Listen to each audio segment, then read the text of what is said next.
is Seaside Teach, okay? And this is something that I'm not actually going to talk about today.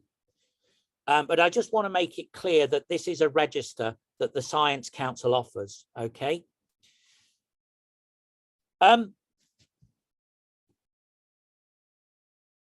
Okay, so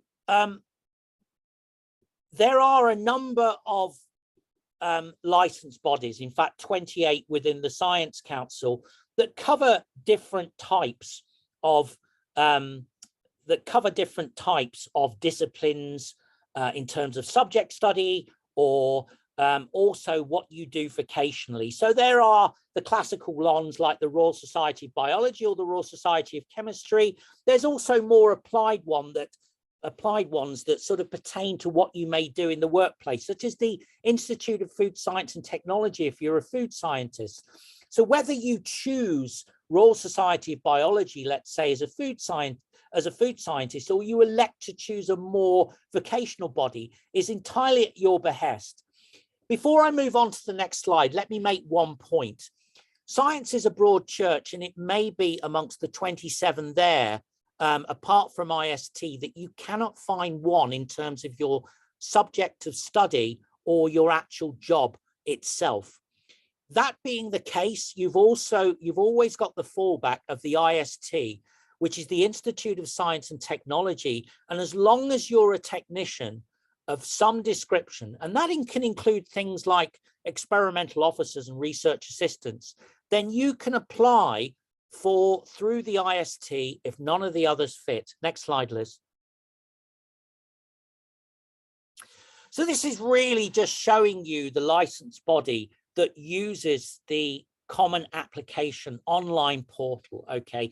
And you can see that many of them offer all three registers, but not all. So the ticks show the ones that offer the registers. Some offer all three, some offer just CSci. And in the case, for example, of the Royal Society of Chemistry as a CSci with 5 years experience, it's direct application via the RSC website only. Next slide, Liz.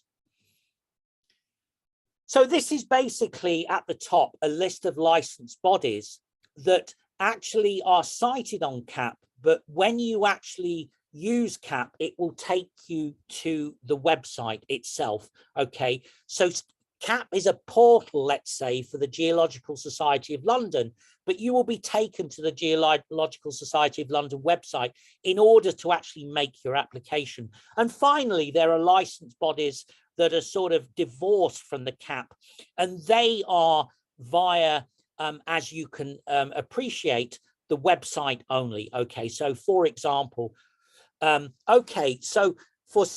example, for the Association of Science Education, you would go directly to the website. For RSci and RSci Tech, CSci is not an option. Next slide, Liz. And basically, most people that apply for Sci Teach tend to go through the Association of Science Education, but there's also provision under the Royal Society of Chemistry and Biology as well. Okay, next slide, Liz. So basically, competencies are a series of skills, okay, that you will talk about in the mainstay of your application, which is the competency form. There's the application of knowledge and understanding. That's really talking about shop, okay? But it isn't just about bench work, as we'll sort of maybe talk about. It's also about pricing reports in journal club format. If you're a review editor for a journal, if as a team leader you write health and safety inductions.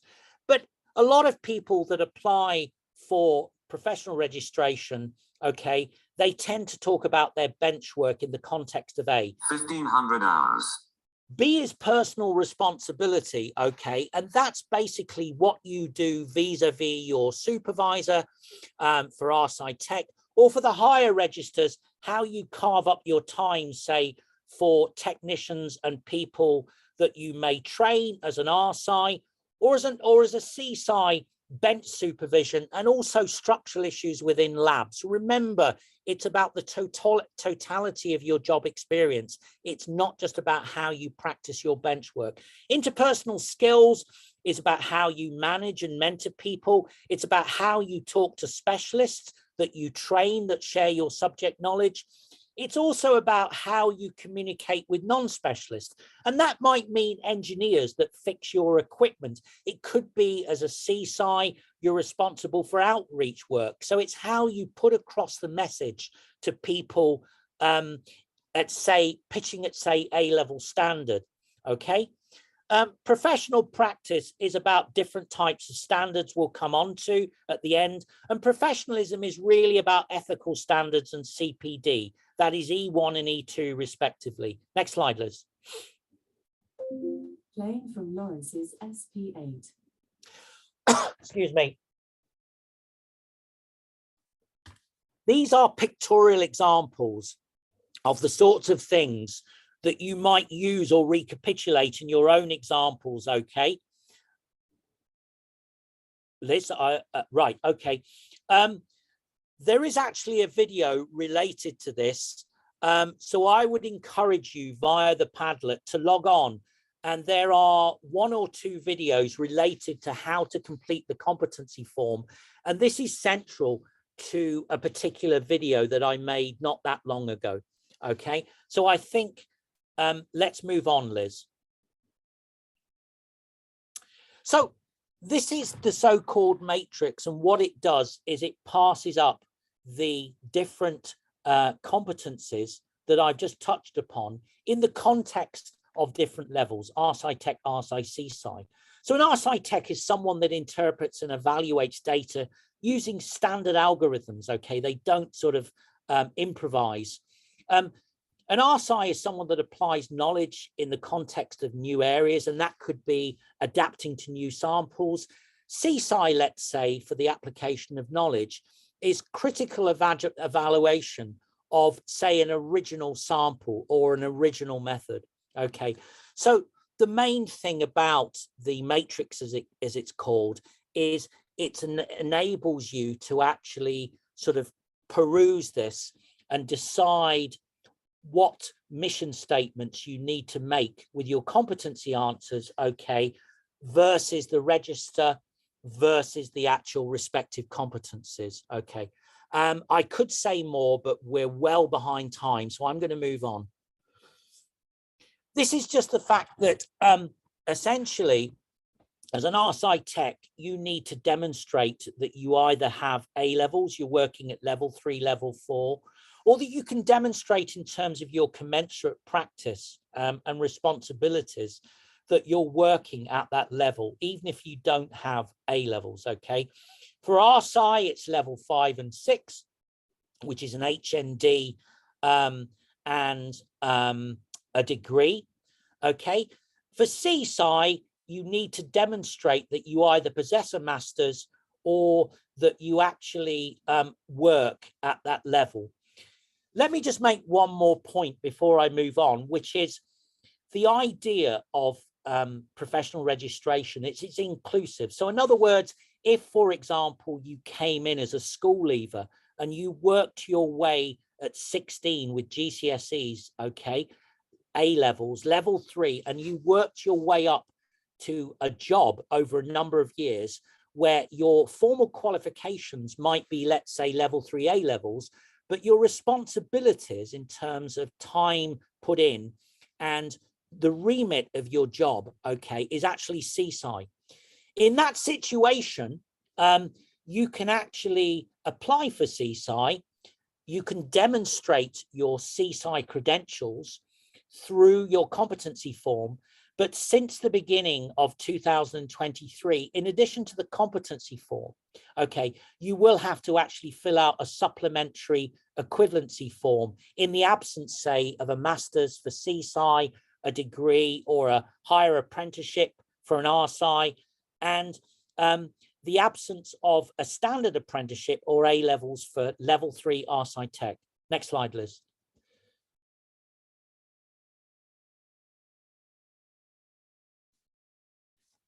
Do we do the poll, Liz? I think we will, yeah, just because it helps a little bit with catering the discussion later. So this call that I have opened there is simply to get a little bit of a measure on whether you know what register you're already going to be applying for, or whether you're still a little bit unsure. And also if we ended up with, for example, all our site techs in the kind of workshop, we could cater that accordingly. Yeah.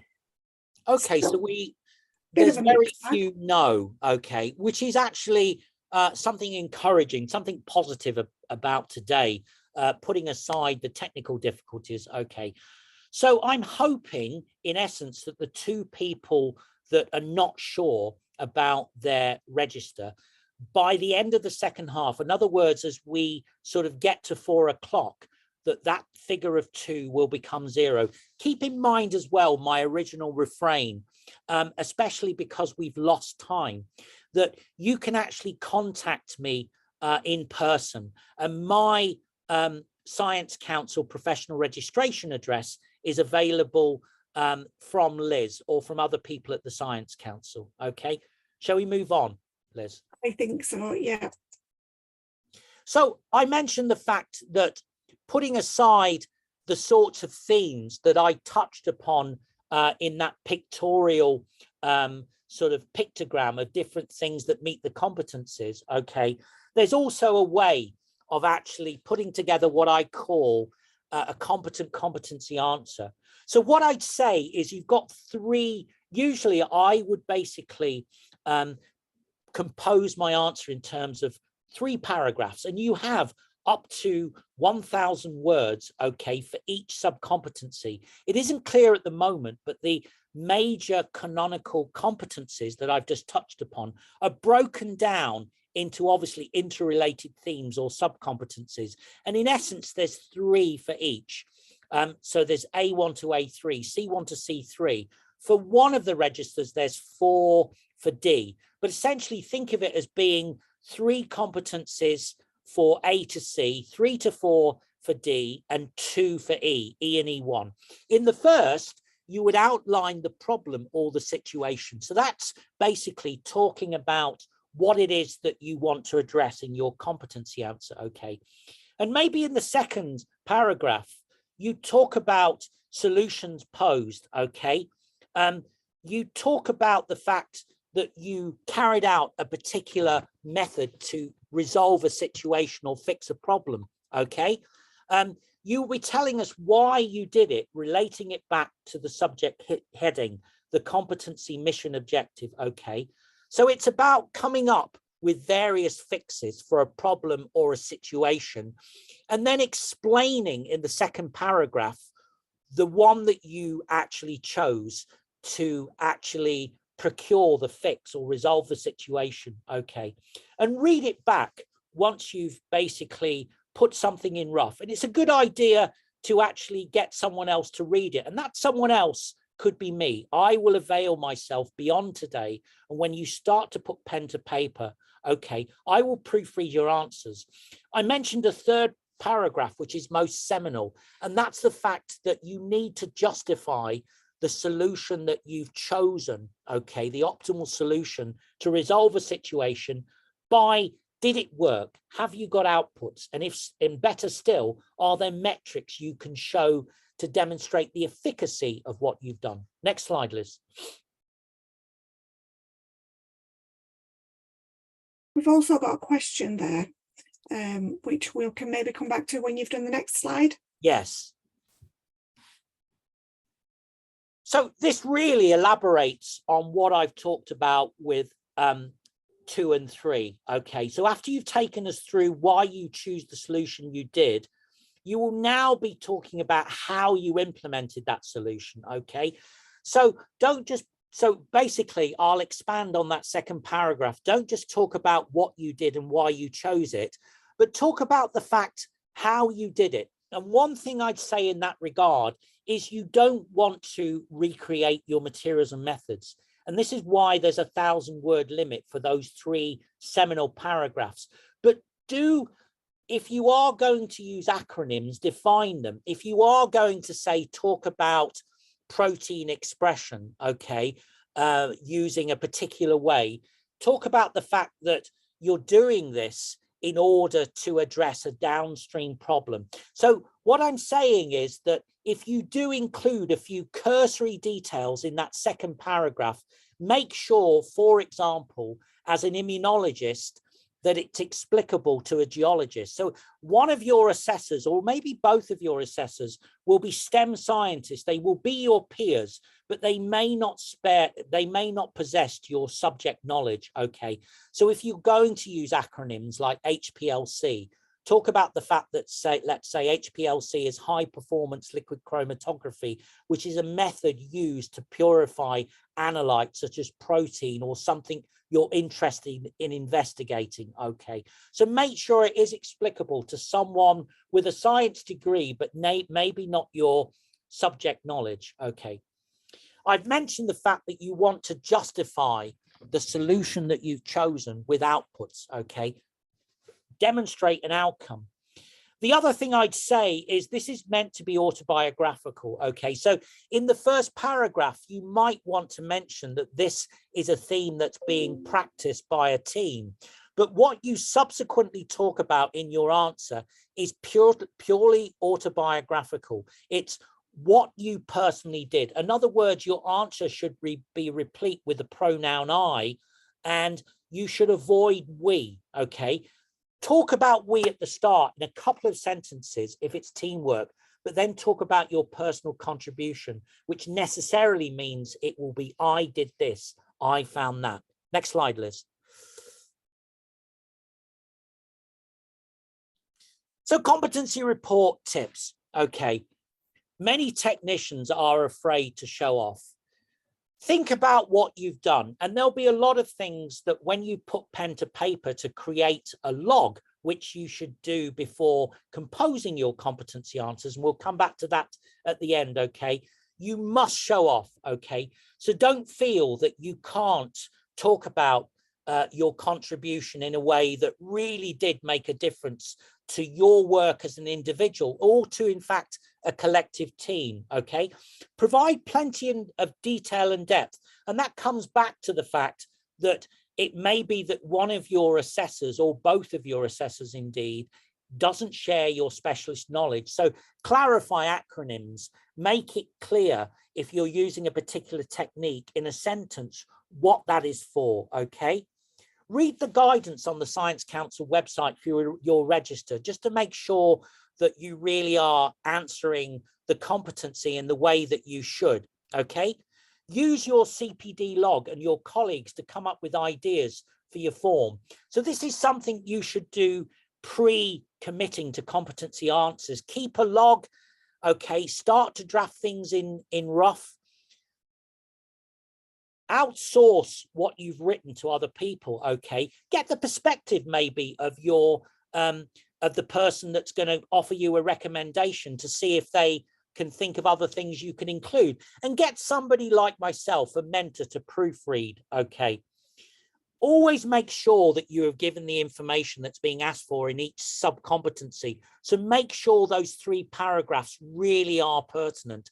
This is something that you see a lot, okay? And it may be that what you've written is really relevant to, for example, A3 and not A2. So study those mission statements, okay, of the sub-competencies carefully, and divide up your sort of answers accordingly. You can use examples from prior recent roles if relevant. And the only thing I'll say about that is I would try and take examples from the last 3 years, but going back 5 years, if something you did 5 years ago informs a more updated thing you're doing today, is completely acceptable. But I do want to make the point that a lot of technicians change jobs in a 3 to 5 year period. And it could be that a job you had before is more conducive, say, to technical competencies like A and D, which are close cousins, okay, rather than B and C. So it may be that from your prior job, if it's within the last 3 to 5 years, you want to populate your competencies, let's say technical competencies for A and D from that job, and talk more about communication, planning and organization, ethical concerns, etc., in the context of your present job. What I'd say is you really do need to give examples from your present job, but it's okay to go back for the reasons I've given to a prior job. Now, how you mix and match those competencies, the answers, and how you populate your sub-competencies vis-a-vis one job and also a prior job, if that's relevant to your circumstances, that's entirely up to you. Next slide, Liz. Common barriers to application, lack of recent work experience, okay.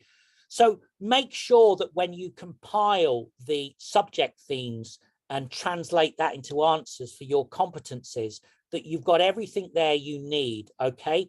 Struggling to evidence the competencies, that goes back to what I'm saying about planning. And if you want to, okay, and if it helps, this is not a timed assignment.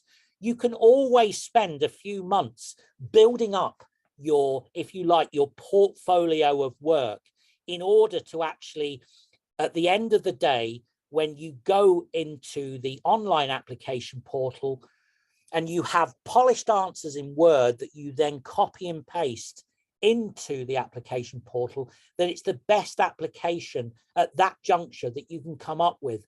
And if you feel, therefore, that waiting 6 months will give you a better application, perhaps because you're going to learn something new, perhaps because you want to reflect more on your themes and also your actual prose, then please take your time. Find the right professional body. We've just talked about that, okay? So if we can carry on then, Liz, I think we've just done that, haven't we? If we go through the break now. So I wondered if this might be a good opportunity to answer Sophie's question. Yes. Sophie Okay. has said, I have a question about the qualifications. I have a level 3 and level 4 certificate in education and training. Would I still need to complete the equivalency report if I'm going for the RSI Tech? No, the answer is no. RSI Tech, you need to demonstrate that you're working at RSI Tech, as I've described, in terms of your practice, but you only need to complete the equivalency report if your experience does not match your formal qualifications. So to rephrase that, if your job was more conducive to RSI, but you had RSI Tech qualifications, level 3, level 4, then you would need to actually supplement or augment your standard competency answers with an equivalency form, okay? But if your formal certificates match your actual elected register, level 3 and 4 for RSI Tech, 5 or 6, and that can include a higher apprenticeship, okay, a degree level apprenticeship, as well as a degree for RSI, and a formal master's, or indeed a postgraduate certificate, okay? There are various level 7 qualifications. It's just the master's is the most common one, but there are others as well that may mean, and look at the Science Council website, that you don't need to complete a master's equivalency report in order to apply for CSI in the absence of a master's, formal master's, if you have a postgraduate certificate, like, for example, a postgraduate certificate of education. Okay. Any other questions? Sasha has her hand raised. If Sasha would like to ask a question. Yeah, you may come up back to this, but I was just understanding, obviously you were talking through outline the problem, detail the solution you're taking, think about the outcomes and impacts.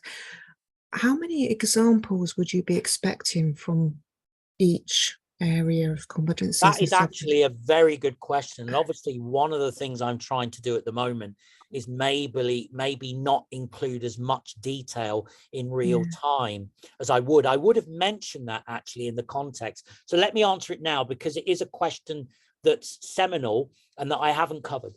So I would say the rule is, according to Science Council regulations, that one answer, okay, for any of the registers that's actually written in the way that I've talked about, and you can basically summarize that as situation, task, action, and result. So in theory, one answer constructed properly so that the assessor understands what it is you're addressing, commensurate with the competencies, why you've chosen that method, how you actually carry out that method and the principles in brief behind it, okay? And then the outputs, okay, the metrics.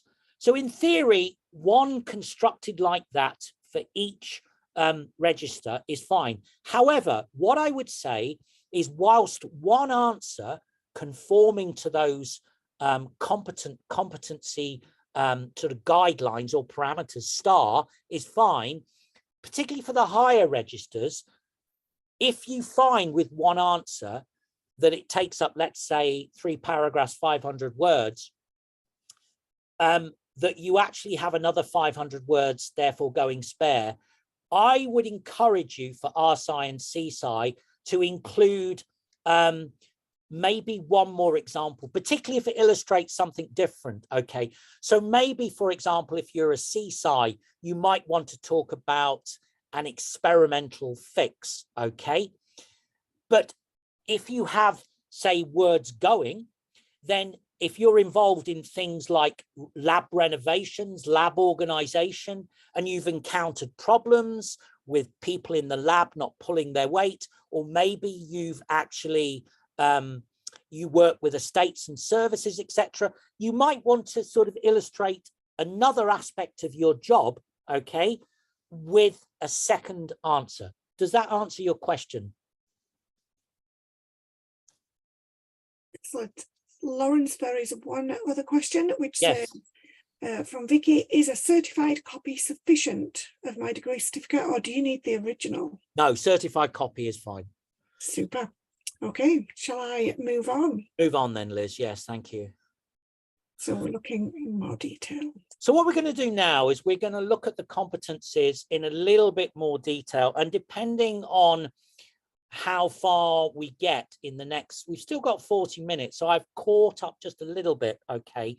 So we're basically going to sort of look at question answer sessions now, and there's also a Jamboard exercise relating to competency D, okay? So we are going to systematically in that way, in that format, go through the 5 seminal competencies. Remember, there are sub-competencies thereof, and when we don't have time within the standard workshop format to go through that. That said, I have a presentation that if Liz is agreeable, you could look at, or you could, for example, as I've said before, I'll make this again, I'll reiterate this again, you could come to me with particular answers you have and ask me to match them, let's say, to A2 or A3. So what we're going to do now is look at the 5 canonical competencies as a whole. Application of knowledge and understanding, which is talking shop.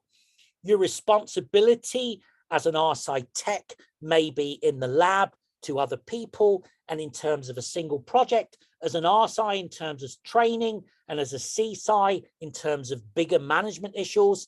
Interpersonal skills is about mentoring and communication. Professional practice is about standards.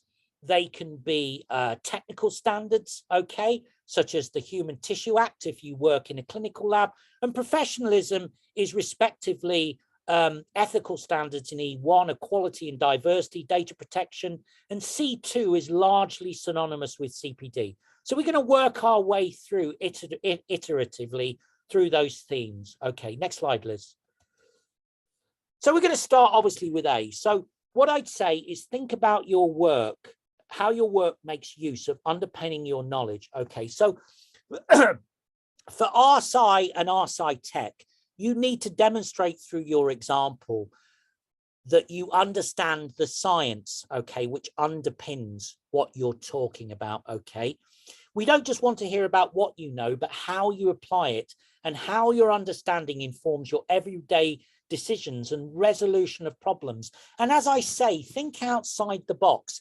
This isn't just about technical issues at the bench, although most people do talk about, use A as an opportunity to talk about their technical aspects. Resolution, application of knowledge and understanding is generic. And if there are problems associated with other things in your role, quite apart from your lab work, okay, then it's okay to include those within A. And let me make this refrain now. There are no right and wrong answers. So it could be that you use certain themes for one competency and you recontextualize them in the context of the sub-competencies or maybe even other competencies. An example of that would be if you train someone, okay, that's communication, that's C. It's also application of knowledge and understanding, it's A, okay. So I want you to keep that in mind, okay. Next slide, Liz. So this is an example of where maybe you want to actually, you can come off mic if you want, but maybe it's more expedient to put your answers in chat and I'll let Liz tell me what they are, although I've got the chat here. So what we have here is somebody called Greg. He is a bioarchaeologist, okay? He is studying a brand new fossil. He uses the information he has already gleaned from his research and his PhD. So that's 3 to 5 years of research at the bench during his PhD to draw conclusions about his findings. So what I'd like you to do is match that synopsis, okay, to one of the 3 registers. So an RSI Tech interprets and evaluates data.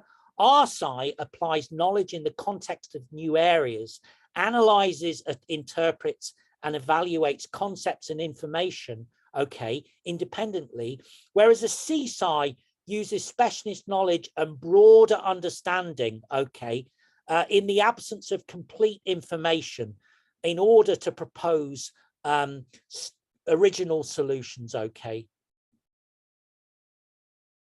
So I've added the poll in there, Lawrence, because I don't think it'll actually take that much longer than people putting things in the chat. So we'll just leave that open a couple more minutes to get a couple of answers, and then I'll close that, which gives a bit of a gauge. So I'll share that with you. Okay, I can see it, Liz. Just let me know when you want me to carry on. And are you Yeah, gonna... so 33% thought RSI and 67% thought CSI. So I'll stop sharing that. I don't know whether you want to comment on that at all. Yes, I will. I'm going to now close that down, Liz. Okay, so yeah, I would say in the absence of additional information, clearly Greg, okay, has more than a year's experience and he is studying a brand new fossil, which suggests sort of basically de novo knowledge applied to a new situation, okay, and he draws on knowledge from 3 to 5 years of his PhD. So I would say that RSI is acceptable, okay, but I would say that given that he's studying a brand new fossil, he's exercising judgment in the absence of complete information, and he's using specialist knowledge and broader understanding to elucidate that fossil based on things he's done in his PhD. So whilst RSI is an acceptable answer, in the absence of further information, if I was a betting man, I would say CSI. But RSI and CSI, based on this statement here, I would say are both correct. It's just I think that the synopsis fits CSI better. So in effect, you're all right. Okay, so Aisha, she is a water hygiene technician. She follows a set of laboratory procedures to test water samples. She reports on the quality of water she's tested.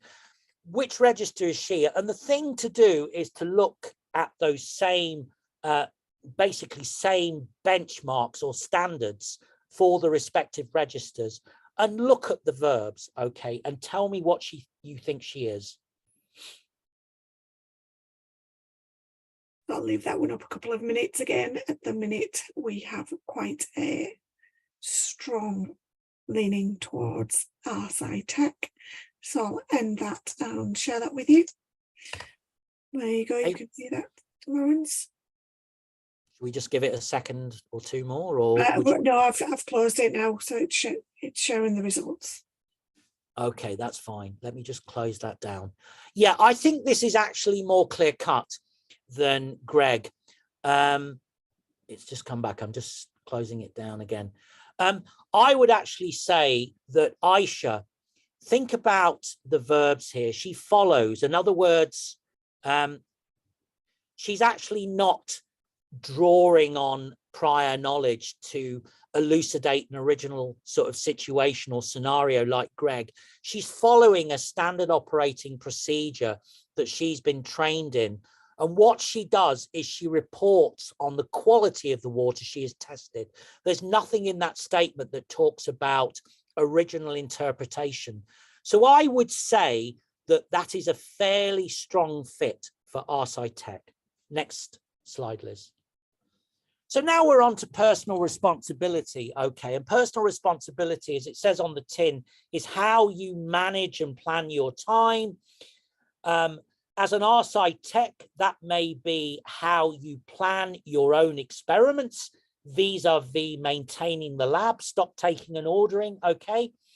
As an Arsi, it's basically how you do similar things, but also how you actually train others, okay? How you apportion your time to actually, to actually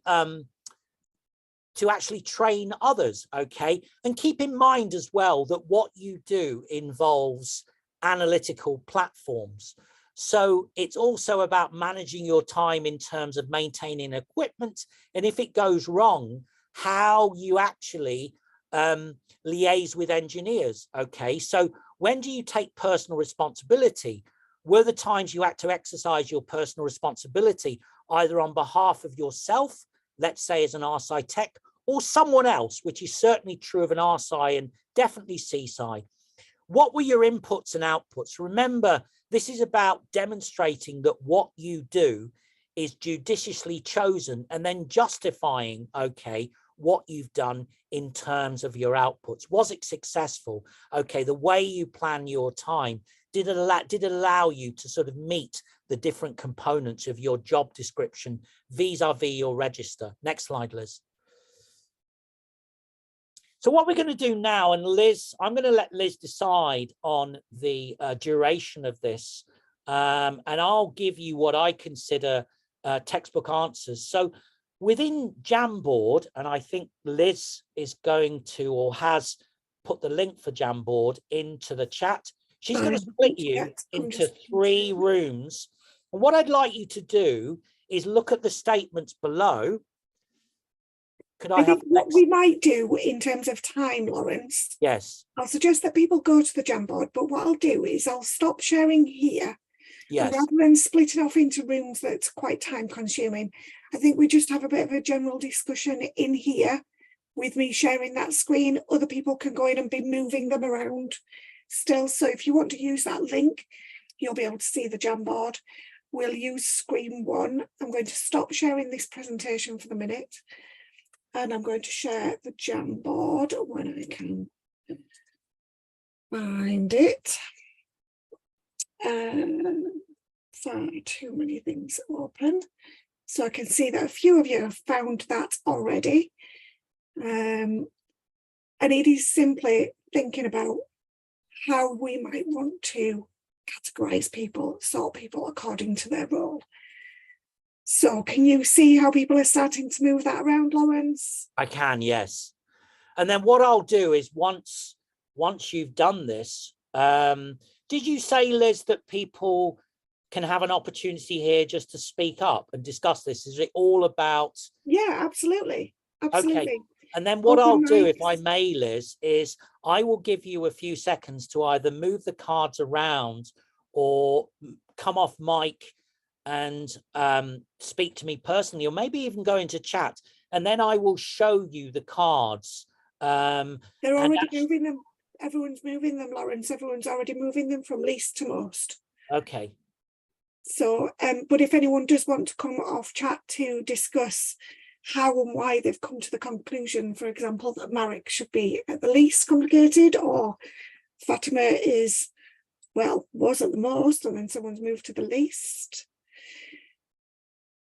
I think what I'd like to do, Liz, just based on my own neurodivergence, is in the next 2 minutes, once people have had an opportunity in whatever way they want to do this, think about this. I'd like to go to the actual formal answers slide, Liz, and then discuss it in the context of that. Sure.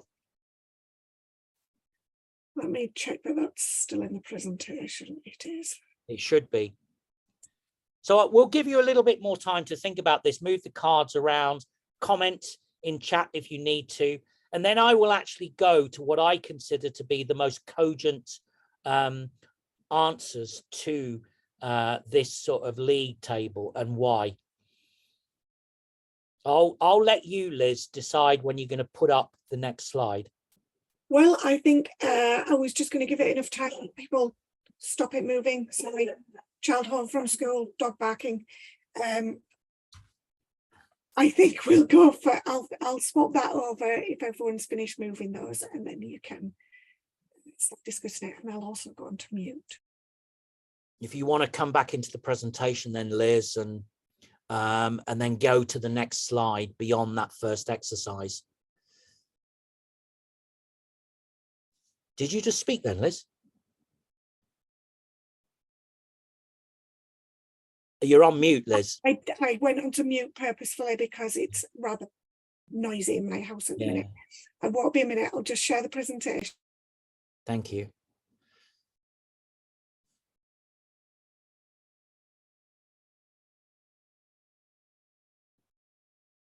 Okay, so can you all see that? Does someone in chat just want to say yes or no?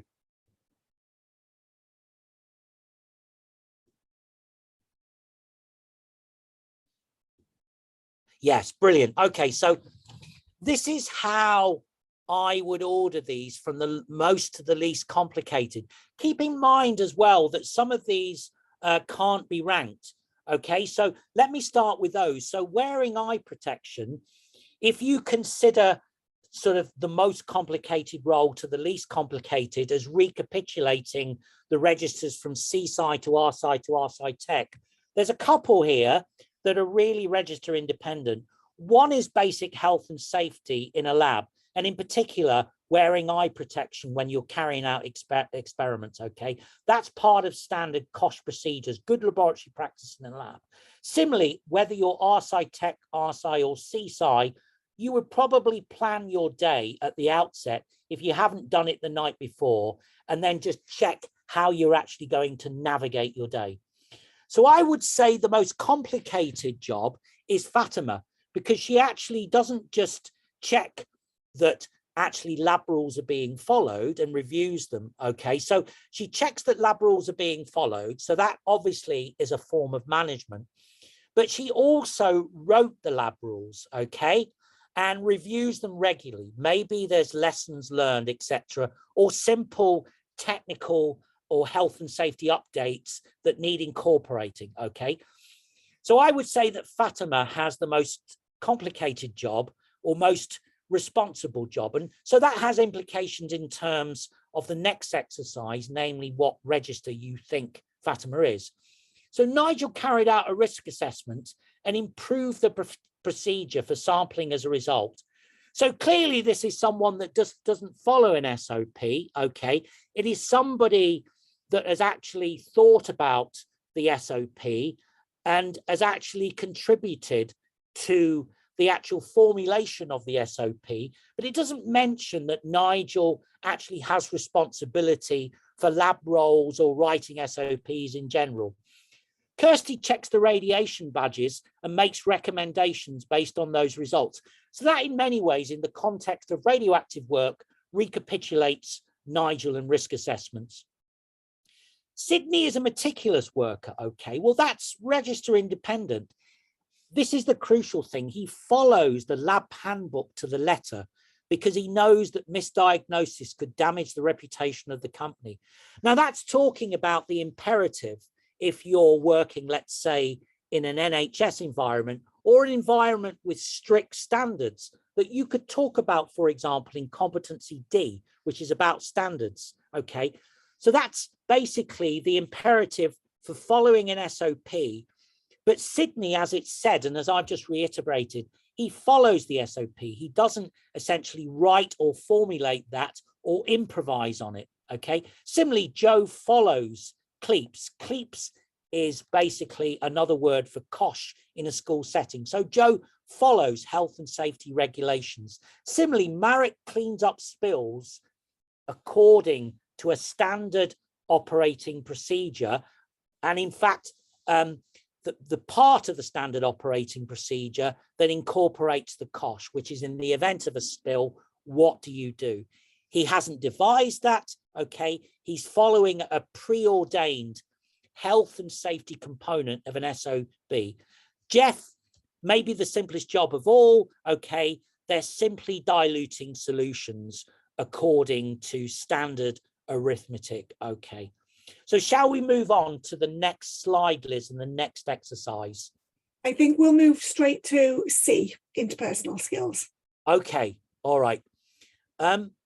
So can we just go back one slide, Jit? I just want to make one point, Liz, if that's okay. Sure. So you won't be surprised to hear that Fatima is a CSI, and she's really the only one that fits that. And a lot of those that follow, remember, follow isn't being innovative. It's not devising new methods or improvising on methods, okay? It's following a preordained procedure. So not surprisingly, there are side techs, okay? And Sydney follows a method that you would do regardless of register. So that's any. And for example, Marek cleans up spills. The method for cleaning up spills, according to COSH embedded in the SOP, is register independent. Okay, so I think you get the idea. And Nigel and Kirsty, as we've discussed, are somewhere between the two. So they're our side. Back to Sisu, Liz. So what we're going to do now is talk about interpersonal skills. And this is really about communicating with different stakeholders.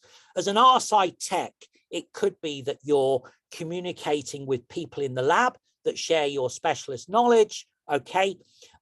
You might be manifesting or demonstrating non-specialist knowledge if you deal with analytical platforms where you talk to engineers that come in to service, calibrate, or to basically fix a problem. Obviously for RSI and CSI respectively, your different constituencies will vary. So as an RSI, maybe you're stock taking and ordering, so you're dealing with reps in companies. That's non-specialist because they don't share your specialist knowledge, okay? Specialist knowledge is in-house people. It's also about modes of communication, such as presentation using PowerPoint within, let's say, lab meetings, or remote presentation post-lockdown, post-COVID, using Zoom or Teams, okay? So it's different modes and different types of communication. Next slide, Liz.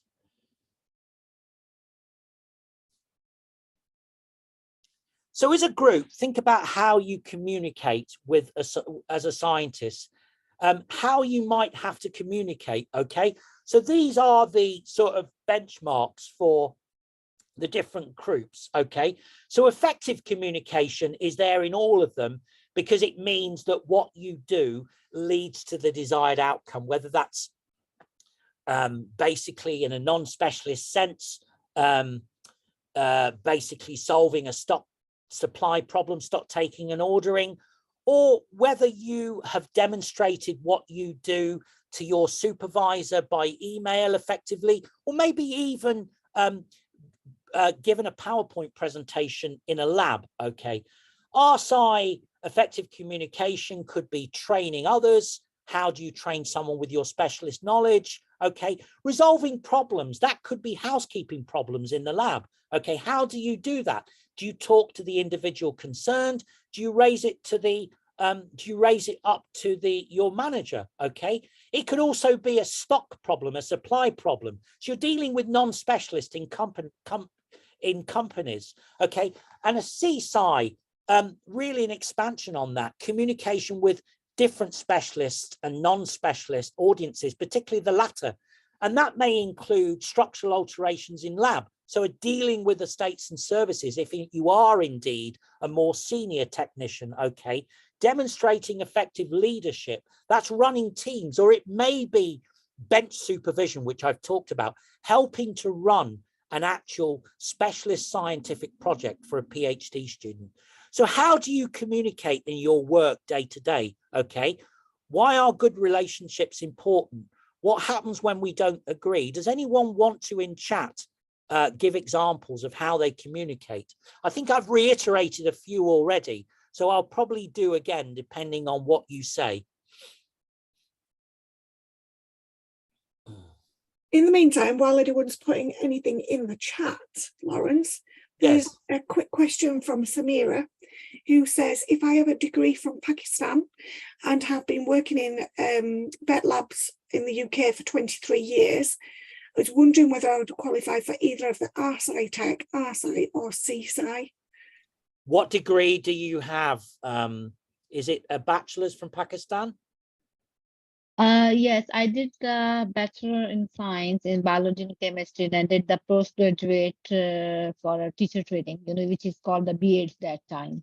Okay, well, people from abroad, there is actually someone at the Science Council, Yasmin Finch, who is the senior professional registration officer, who will vet your degree from outside the UK according to certain standards. So essentially, you need to demonstrate that your degree matches, let's say, a level 6 degree here. And similarly with your postgraduate qualification, certainly based on your years of experience, and I don't know if you are in a role where you're managing labs, managing consumables budgets. I don't know if you... Actually, I'm working, as I mentioned, vet lab, and I'm EO position. You're in a... EO, which is called executive officer. You can say like a manager. I'm working the labs as well, and I'm managing the people, and I'm doing ordering the stuff as well. Okay, let me just say, because I'm in civil service. You're in the civil service, okay? Yeah. Let me just say, based on your years of experience, which is well above 5, and also on the précis of your job responsibilities and diversity you've given me, you sound like CSI, okay? So really, in your case, if you can contact me, I will pass on your details in terms of your level 6 degree to the registration officer at the Science Council. It's usually not a problem, particularly with a postgraduate certificate. So let's assume that your degree passes muster, but I have to basically collaborate or confer with my colleague at the Science Council, Yasmin Finch. Then certainly based on your précis, then you just have to fill out a competency form, and that would be for CSI.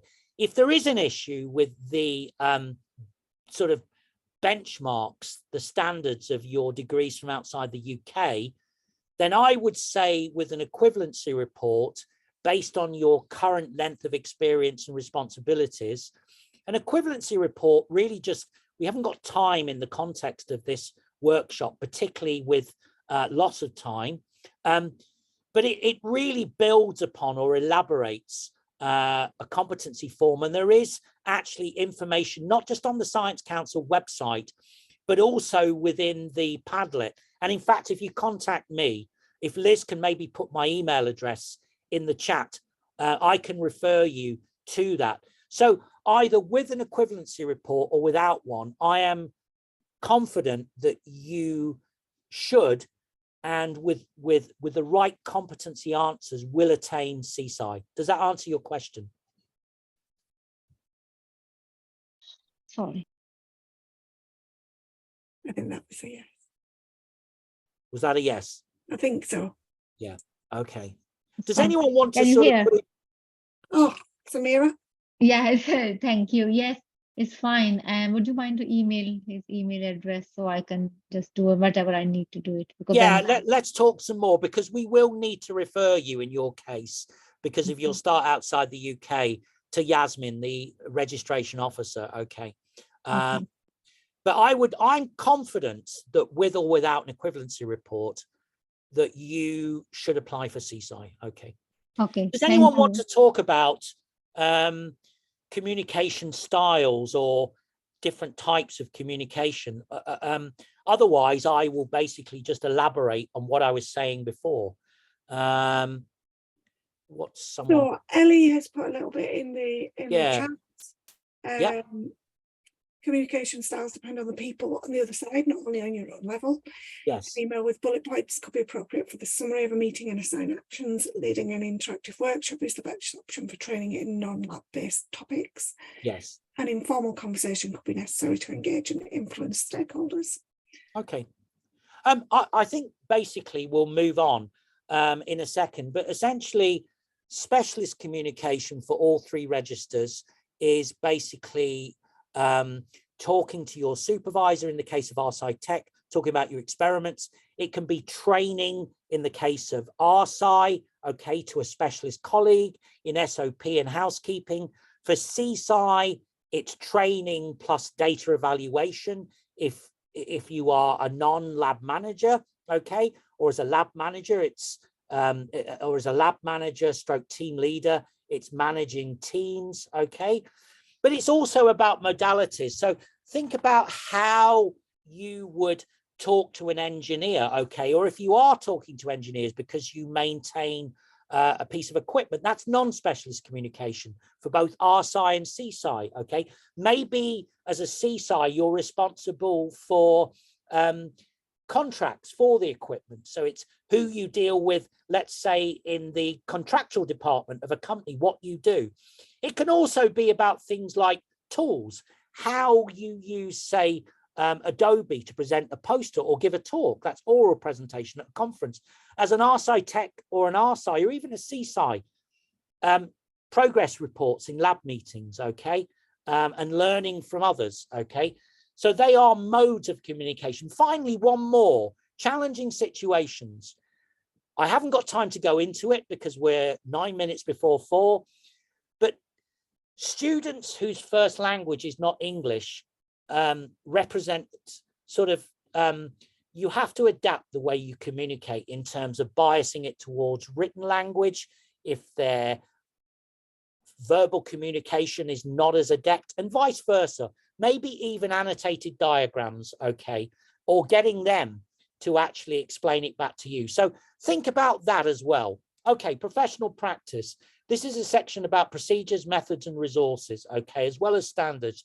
You should think and reflect on times you have learned various methods, updates to methods or new methods, and any steps you have taken to make improvement to your resources in the workplace.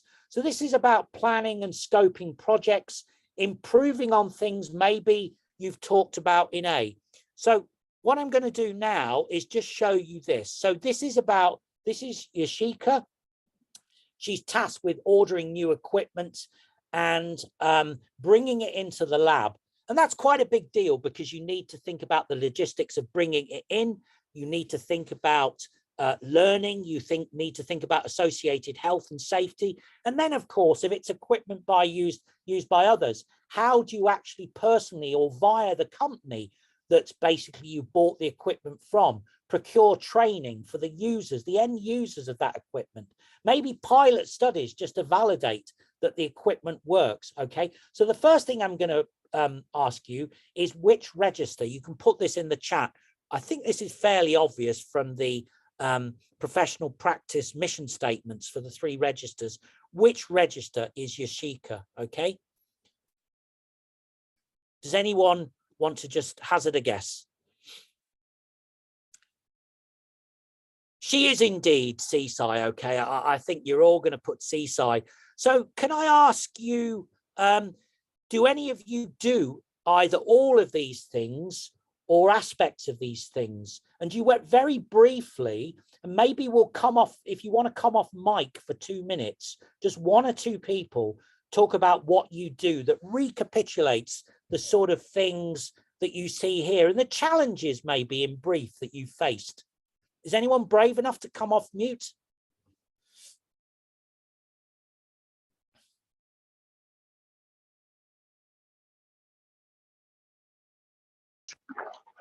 Hello. Hi. My name is Daria, and this is very old case. So it's older than 5 years. So I'm not sure if I can put it into my application. But for the one particular analysis, I needed to use 3 different rooms Yes. which were distant from each other. And I realized that actually the room there is like the main equipment. This is was gas chromatography. So it was a chromatography machine, has lines for water, and I can do whole sample preparation in one room if I just buy additional table and vacuum pump and yeah, couple of things.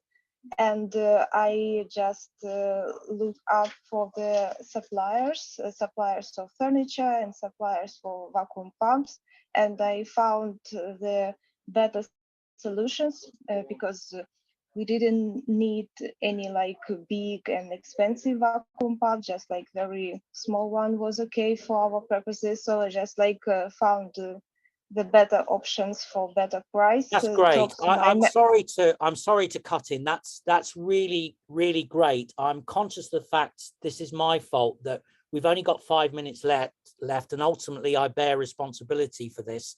So that's great. That sounds like quite a varied and responsible role conducive to CSI. But let me just say, in the context of D, that let's say as an RSci, you can identify, review, and select scientific methods. That may be doing things like selecting new plastic consumables or kits to evaluate, okay? For CSI, it can be scoping, planning. Yes, we can get the slides, Meg, afterwards. It can be basically scoping, planning, and managing a project, which is exemplified by this quite complicated workflow here, okay? And professional practices in an RSci tech is essentially being trained in new standards, new ways of doing things, or adhering to new technical standards. And I think in view of the time, I'm going to have to move on to E. I apologize for the, can we move on then? Okay. So for professionalism, really it's about complies with relevant codes of conduct, okay? That can be health and safety, it can be data protection, it can be basically how you relate ethically to your colleagues. RSci and CSci are about comply and promoting those codes of conduct. So that might imply that you actually are part of a team that generates those codes of conduct. Let's say health and safety codes of conduct, COSH, or at the very least that you promote as an RSci through training. You train people in, let's say, COSH, all right. If we can go on, Liz. E2 is actually CPD, okay? So what these might look like in your role. So this is, I think we're probably going to have to skip over this slide. So let's move on, I think, Liz. So essentially, continuing professional development standards for registrants. So this is just about CPD activities. So a registrant must demonstrate that their CPD activities are relevant to their learning, to current or future practice. They must seek to ensure that their CPD has benefited the quality of their practice and reflect upon this, okay? So you need to demonstrate that through your answers. A registrant must seek to ensure that their CPD has benefited the users of their work, okay? That could be shared responsibilities in a lab as an RSci tech, okay? Or maybe the way that you train or bench supervise others as an RSci or CSci respectively. Next slide, Liz. And there are various categories of CPD. It can be sort of in-house shadowing to learn techniques, training. It can be involvement in a professional body, and you join a professional body as part and parcel of applying for professional registration. And there are merits, or should I say advantages, to joining a professional body quite apart from registration in terms of basically involving yourself in conferences and meetings, okay, speaking maybe at a higher register at a professional body conference.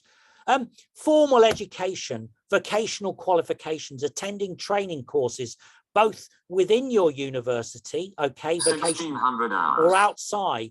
And then there's basically self-directed learning, literature searches, reflective practice, okay, by going away and looking online at things that might inform the science of what you do or how to fix a problem, okay. Next slide, Liz.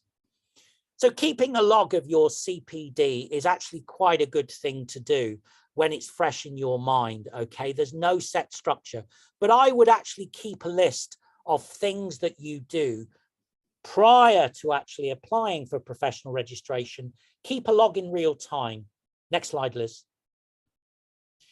So a supporter, I'm really coming to the end within the next 1 to 2 minutes. So essentially choosing a supporter is important in the sense that you want to choose someone that's familiar with your work, because they will actually look at your competencies. So you need to make it clear to them that they need to actually sit down for an hour and read your competency answers, okay?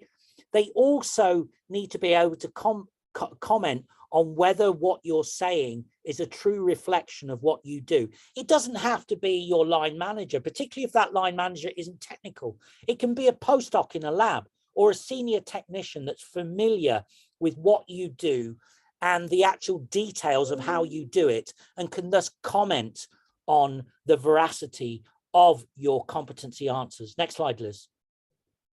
And finally, we're 1 minute over. Okay, so having put together your competency answers, okay, having thought about your prose, your 3 paragraphs, having maybe got somebody with professional registration in your institute, or alternatively me, to proofread them, to make sure that in terms of language and actual meeting the objectives of the competencies, that they meet muster, okay? You then log on to CAP, and CAP will essentially ask you to upload your CV and associated certificates. That can include vocational training certificates, okay? Tell us a little bit about what you do in your current job, okay? And then really the sort of large part of CAP is actually uploading your competency answers into the respective competency and sub-competency fields, okay?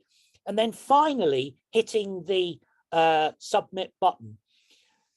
It presupposes when you do this that you're obviously aware of which register you are prior, RSci Tech, CSci, RSci, and it takes you through the you basically apply through the respective portal, okay?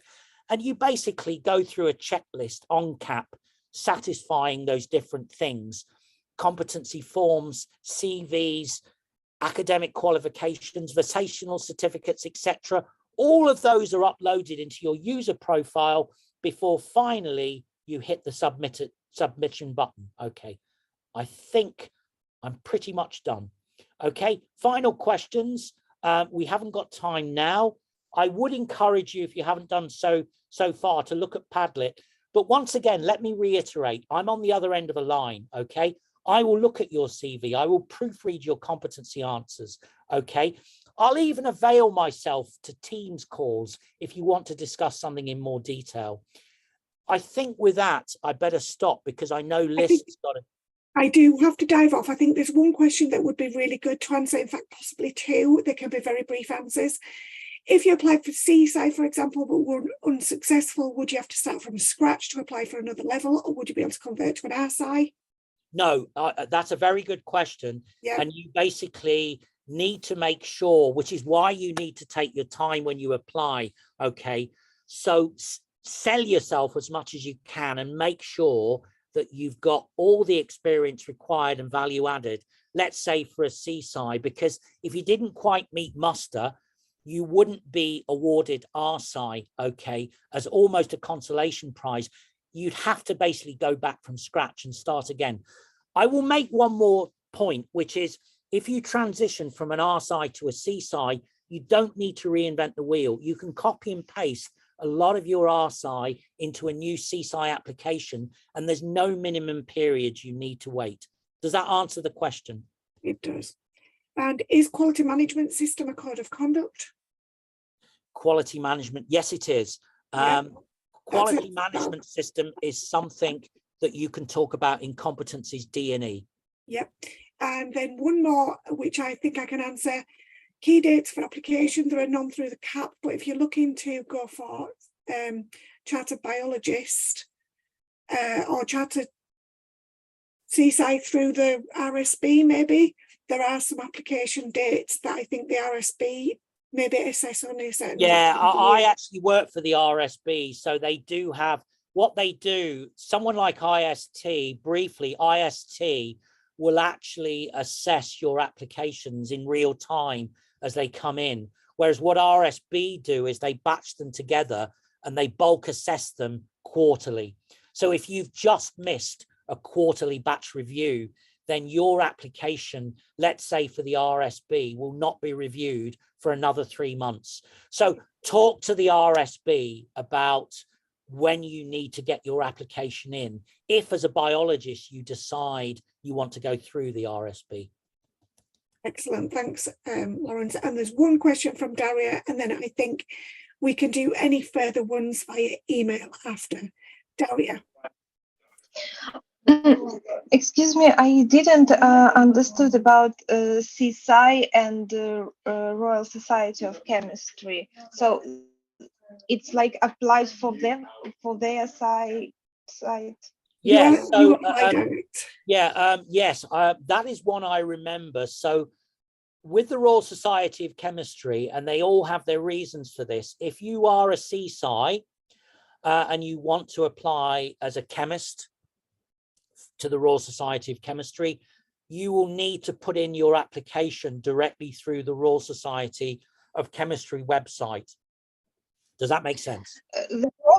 The problem is that I'm working for a department of chemistry, but I do biochemistry and there is no biochemical society, and I don't think I really fit to being cultural chemist, and I'm not quite fit to Society of Biology, so I'm not sure what to do. Well, actually, I thought there was actually, forgive me if I'm wrong, Daria. Association of Clinical Biochemistry, but yeah, I mean, but clinical, it's totally different. Okay, all right. So you're not clinical then, Daria.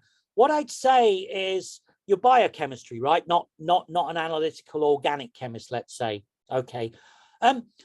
I'm not going to say that biochemistry wouldn't be covered by the Royal Society of Chemistry. What you need to do, Daria, is talk to me, and I have a contact at the Royal Society of Chemistry. In fact, it's their registration officer. I know her really well. So she will be able to answer that. Now, I'll be honest with you, if it's biochemistry, you can absolutely go through the Royal Society of Biology. You absolutely can, because many biologists would consider themselves, or a type of biologist would be a biochemist. So you may have the option of the Royal Society of Chemistry, but you certainly, Daria, could apply as a biochemist through the Royal Society of Biology. We absolutely can. Thank you very much. Then I will email you later. Please do, please do. Yes. excellent.